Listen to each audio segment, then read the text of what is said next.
This is the latest installment on the Ford 2003 Explorer, and today we're going to be dealing with the EGR valve, the pressure sensor valve, and any other cause of a check engine light where the code at your mechanic or AutoZone or Auto Lab tells you is so.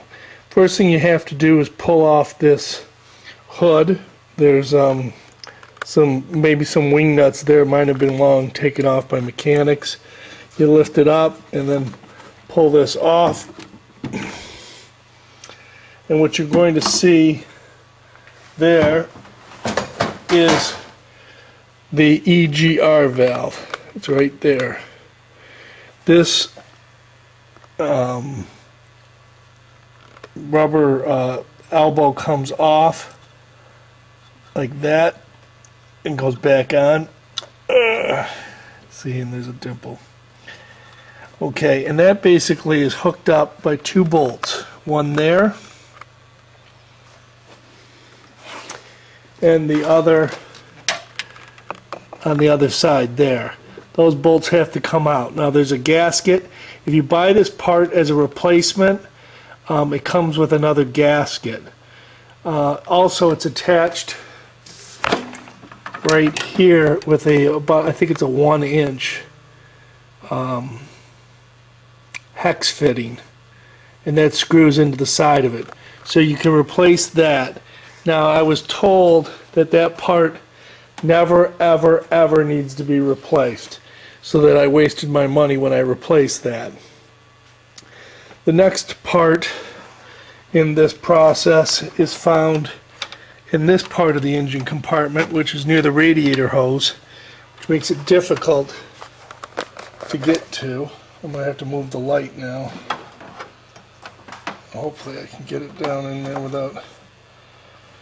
And that part is right here. Let's see if you can see it. Probably not. And it looks, it's right here next to the air intake.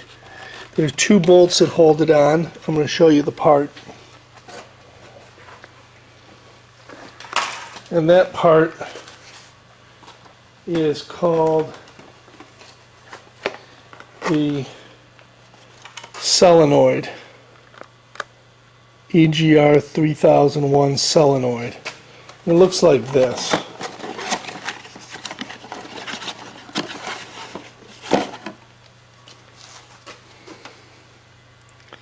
Notice it has the same configuration as the, see the top? It's kind of got this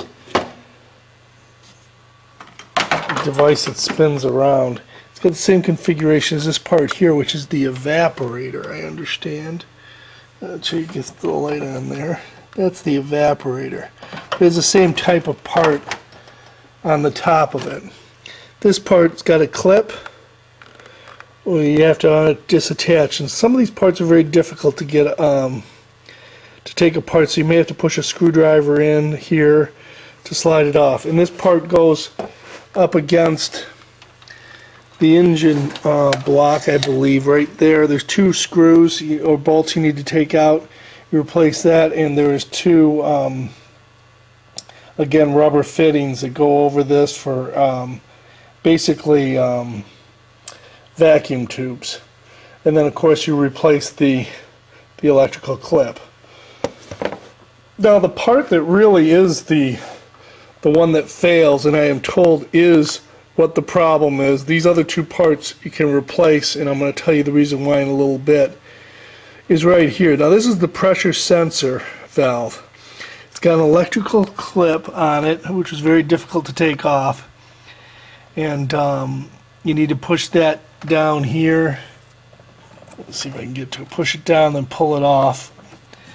And then there's two white hoses that it attaches to down at the bottom here. Right here and right here. And in order to get that off, I'm going to show you in one moment what you need to use. We're back and we're looking at this pressure sensor valve. This is what goes bad. You can pull the old one off, I understand, and get some carb cleaner and clean it and not spend the money. That part right there costs about $27. This EGR valve, breather or whatever it's called, costs another, I think, $50 or $55.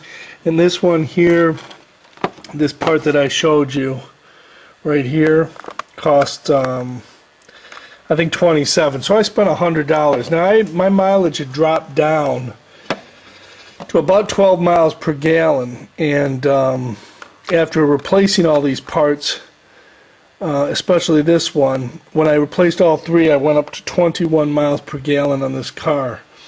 I also placed one of the I'll show you what the mechanic showed me was this tool, which you basically use for gardening, for pulling up weeds. And what he showed me is that what you use to pry that down. You get it on there and pry it down. Now he had cut his grounded in the center out, so make it less of a V, so it wouldn't destroy any of the parts. Once you hook that back up, make sure you hook up all your electricals. Your sensors is what they are. The mechanic can have him run a full diagnostic when he hooks the machine up, and it'll go through each one of these sensors and tell you what's wrong. Again, I was told that this was the part.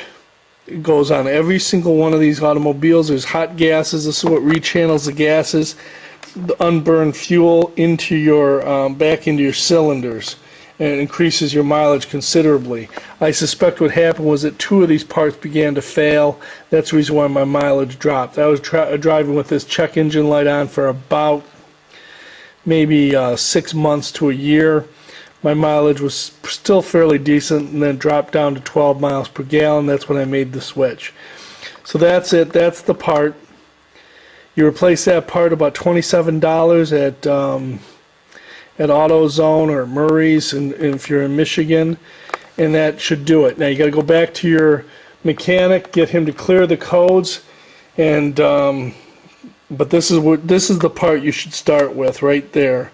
I understand that this one does not need to ever be replaced, according to what I was told. So make a comment on YouTube. Let me know if this works out for you. It worked out for me. Again, I got 60-70% better mileage because of replacing these three parts. I don't know if I needed to replace all three. Again, I was told I just needed to replace that one. And give you an idea of where that's at on the engine compartment. You've got this one, the EGR valve there. You've got the pressure sensor there, and you've got the solenoid here right underneath the radiator hose. Thank you and good luck.